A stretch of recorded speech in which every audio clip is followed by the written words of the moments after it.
When certain politicians and the media use the term muscular liberalism, that's just another word for racism and Islamophobia.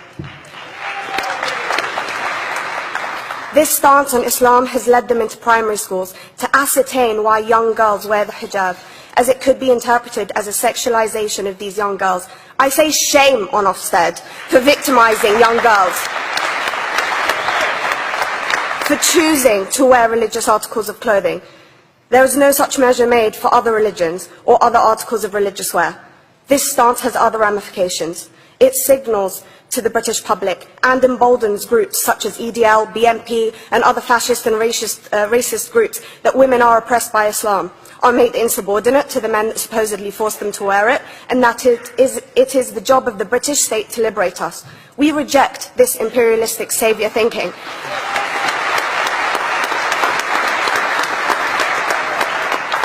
And I am here to state for all people who choose to practice their beliefs openly that we are not oppressed by our faith.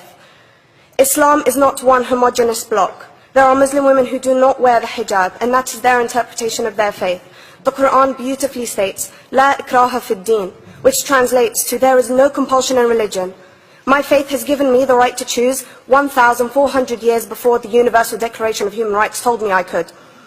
A fun fact for you, conference. My dad didn't want me to wear the hijab. I chose to. Those of faith, thank you.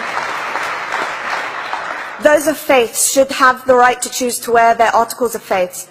Sikhs wearing the turban, Jews wearing the kippah, or Christians wearing the crucifix. Practicing my right to freedom of expression through the hijab empowers me and other women like me to know that we are able to make decisions for ourselves. Through the hijab, women like me feel empowered to overcome the social expectations of sexualization that is relevant and has currently resulted in many cases of anxiety and worse. I can speak for myself and others like me. At school, I was able to focus more on the thoughts that were running through my mind than how good I looked to the world. The NUT has supported a woman's right to choose when it comes to pregnancy. I want conference to support my right to wear the hijab.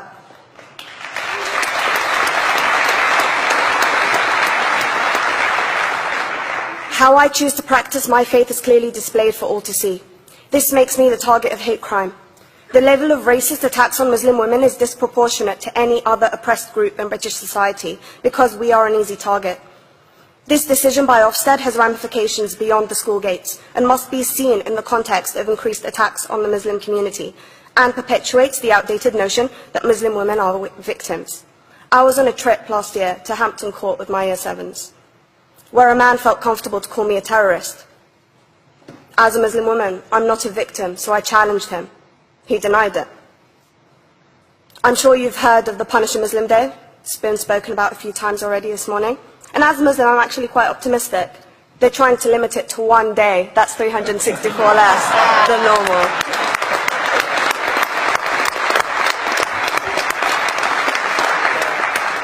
But let's be clear, conference.